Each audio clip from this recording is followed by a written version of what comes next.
नमस्कार दोस्तों, आज की कहानी का टॉपिक है सबसे शक्तिशाली कौन, पिता या पुत्र। एक पिता ने अपने बेटे को की बहुत अच्छी तरह से परवरिश की, उसे अच्छी तरह से पढ़ाया, लिखाया और एक सफल इंसान बनाया।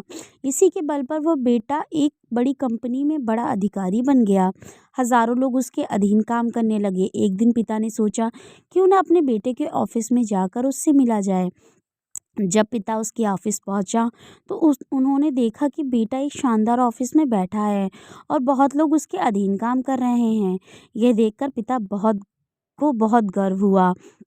पिता अपने बेटे के चैम्बर में गए और पीछे उस जाकर उसके कंधे पर हाथ रखकर खड़े हो गए। इसके बाद पिता ने अपने बेटे से पूछा, इस दुनिया का सबसे शक्तिशाली इंसान कौन है? बेटे ने पिता को बड़े प्यार से हंसते हुए कहा, मेरे अलावा कौन हो सकता है पिताजी। पिता को इस जवाब की आशा न थी। उन्हें विश्वास था कि उनका बेटा गर्व से कहेगा, पिताजी, इस दुनिया के सबसे शक्तिशाली इंसान आप हैं, जिन्होंने मुझे इस योग्य बनाया। बेटे का जवाब सुनकर पिता की आंखें भर आईं। वो चैम्बर के गेट खोलकर बाहर निकलने लगे। उन्होंने एक बार फिर पीछे मुड़कर पुनः बेटे से पूछा, एक बार फिर बताओ, इस दुनिया का सबसे शक्तिशाली इंसान कौन है? पुत्र ने इस बार कहा, पिताजी, आप हैं इस दुनिया के सबसे शक्तिशाली इंसान।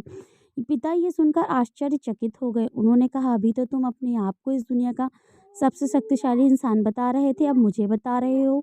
बेटे ने हंसते हुए उन्हें सामने बिठाते हुए कहा, पिताजी, उस समय आपका हाथ मेरे कंधे पर था। जिस पुत्र के कंधे पर पिता का हाथ हो, वो तो दुनिया का सबसे शक्तिशाली इंसान ही होगा ना। पुत्र की बात सुनकर पिता की आंखें भर आई। उन्होंने अपने पुत्र को कसकर अपने गले लगा लिया।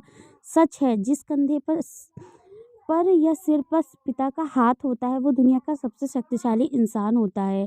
लाइफ मैनेजमेंट, हर पिता चाहता है कि वो अपनी संतान को अच्छी शिक्षा प्रदान करें ताकि वो भविष्य में कुछ बन सकें। बदलते समय में देखने में आता है कि काबिल होने पर संतान अपने ही पेरेंट्स के साथ ठीक से व्यवहार नहीं करती, बल्कि अपमानित भी करती है। हमें समझना होगा कि एक दिन हम भी बूढ़े होंगे। उस समय हमारी संतान भी ऐसा व्यवहार हमारे साथ करेगी तो हम क्या करेंगे? अगर आपको हमारी ये कहानी अच्छी लगी हो तो मेरे चैनल को प्लीज़ सब्सक्राइब और वीडियो को लाइक एंड शेयर ज़रूर करिएगा। Thank you.